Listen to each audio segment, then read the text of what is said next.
and remind us that interference in Africa started with slavery.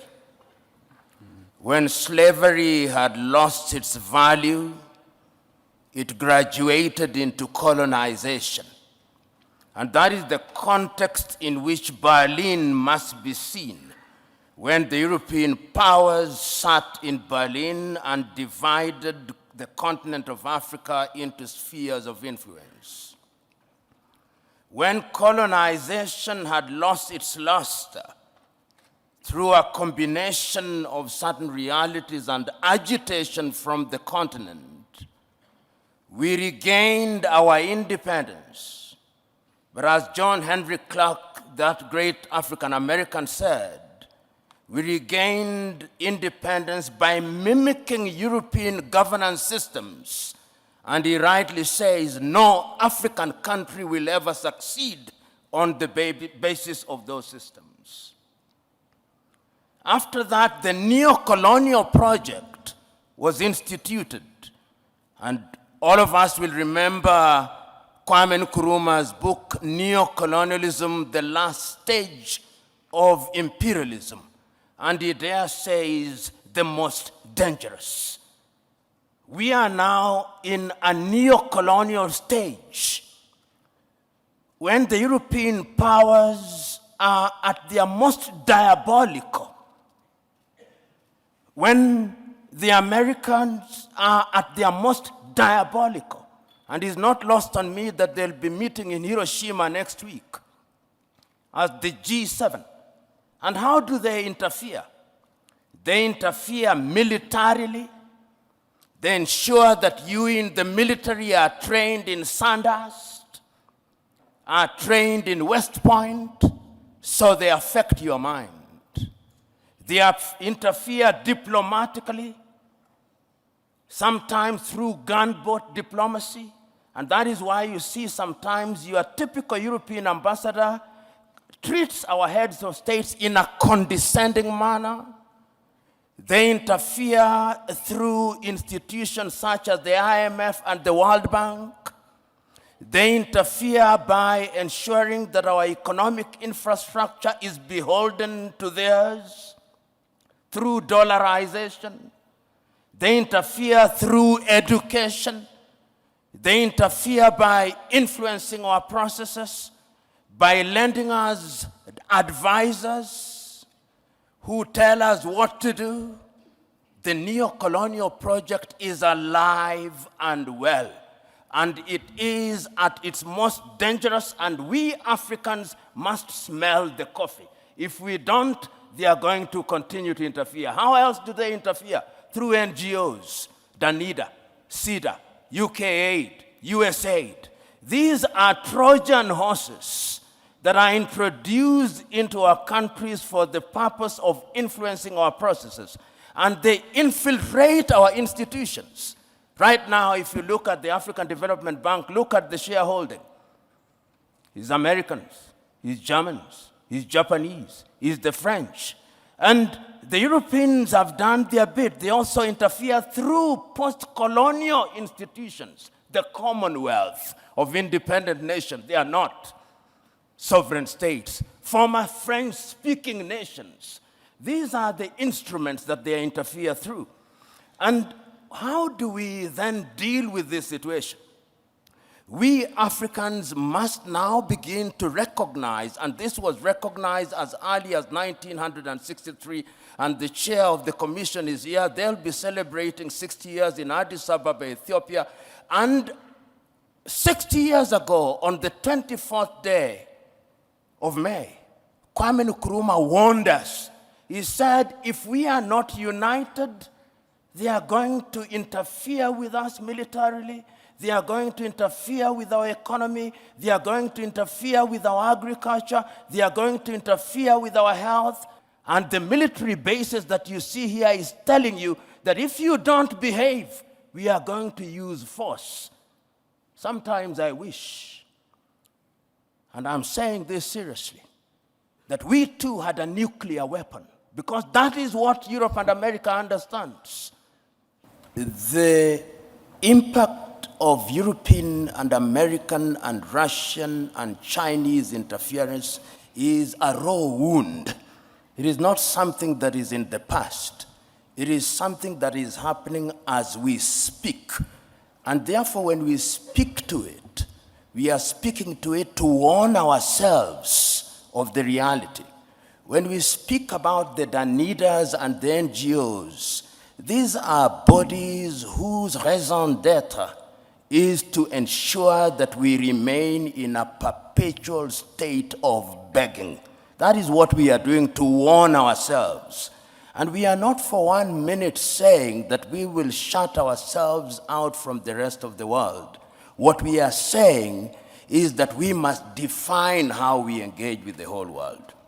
And we are saying that as individual countries, we are weak, and the rest of the world wants to operate and to deal with us in our weak state.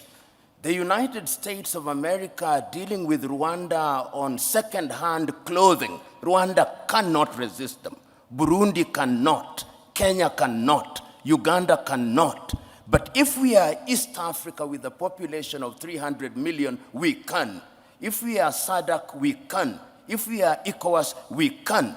So this is what we are saying. And we are saying further that going forward, we must also recognize our internal weaknesses. And what is our weaknesses? Chinua Achebe said it very well. The problem of Africa is simply and squarely one of political leadership. The rank of many political leaders in Africa are thieves. Let's call them by their name. They are thieves.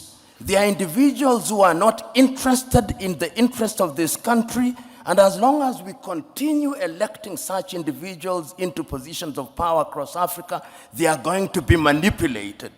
What I'm saying is that we have a responsibility to ourselves, both at the leadership level and at levels of the civic society. We must be engaged in a positive manner, and we must keep on shouting without being diplomatic, because diplomacy is lulling us into a false sense of security.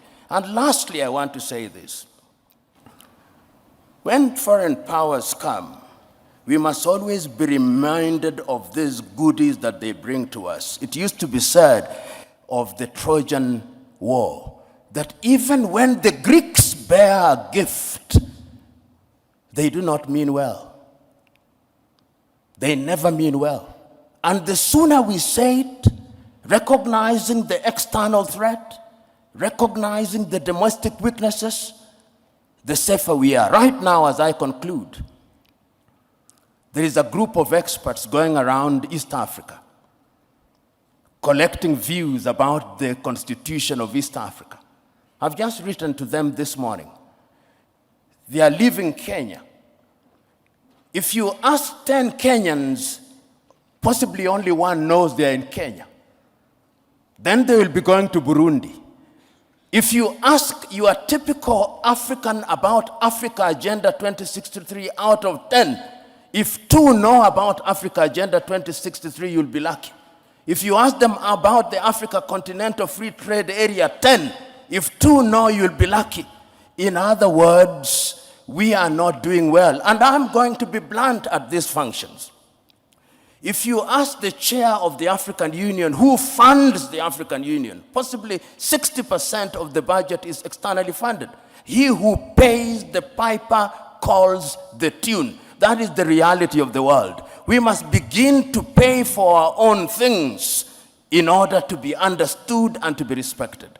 In the year 2005, the former Prime Minister of Britain, Tony Blair, put together 17 individuals in what was then called Our Common Interest, the report on the African Commission. The Prime Minister, he was then the President of the European Union, from which Britain has now left, and he was also the President of the G8 at that time before the exclusion of Russia.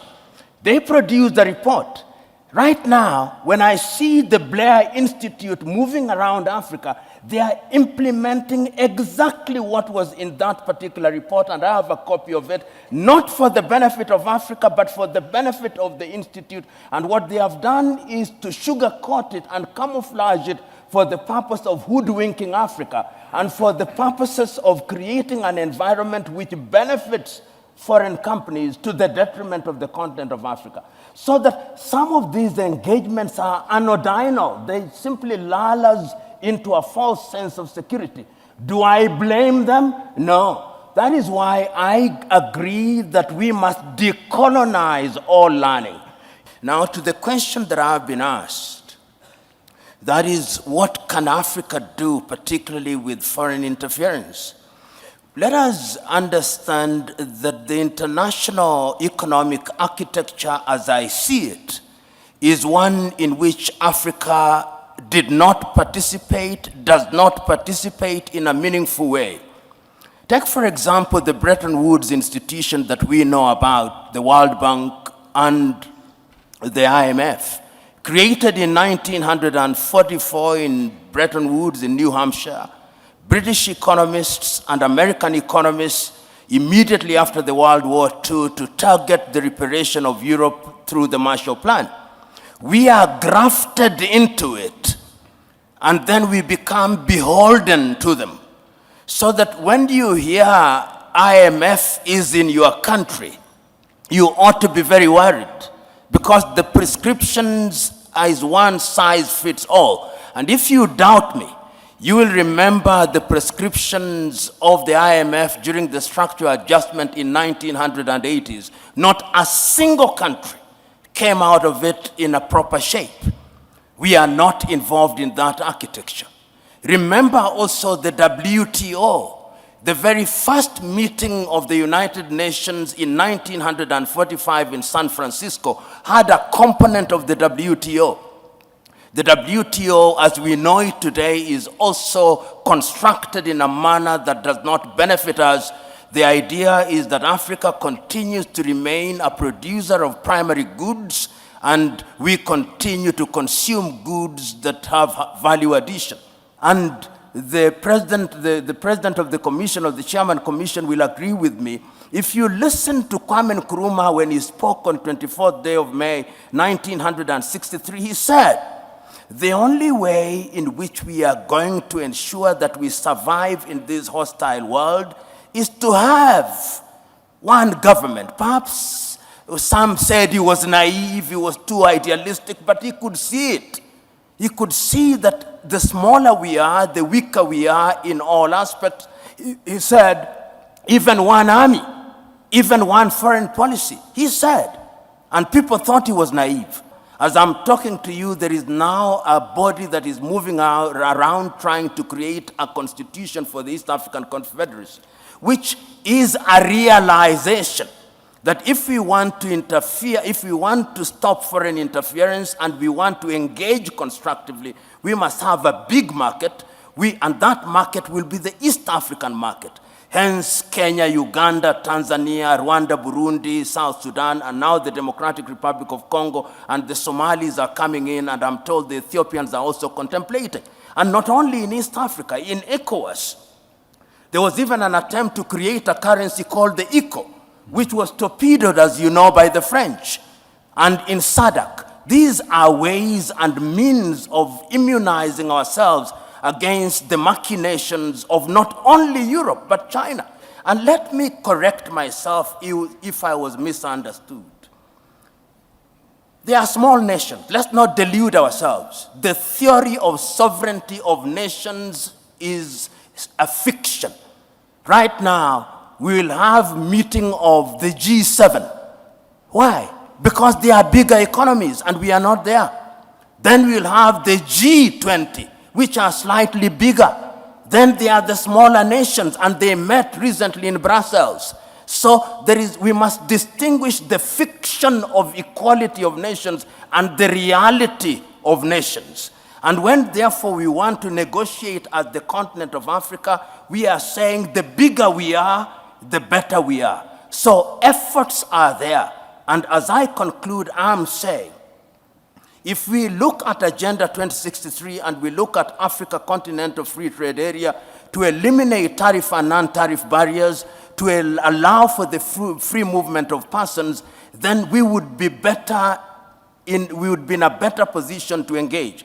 And I'll give this example. Look at East Africa. We said that we did not want second-hand clothing. Rwanda accepted. Then Uganda and Tanzania were persuaded by the United States of America, and we dropped out. This is what divide and rule is all about. So these things that we are talking about, they are not going to be realized in your lifetime. These are intergenerational battles. And our duty, as Nyerere said on the 6th day of March 1997, this generation has a duty to carry the torch. And the worst mistake that we can make is to lose hope and to despair. Thank you.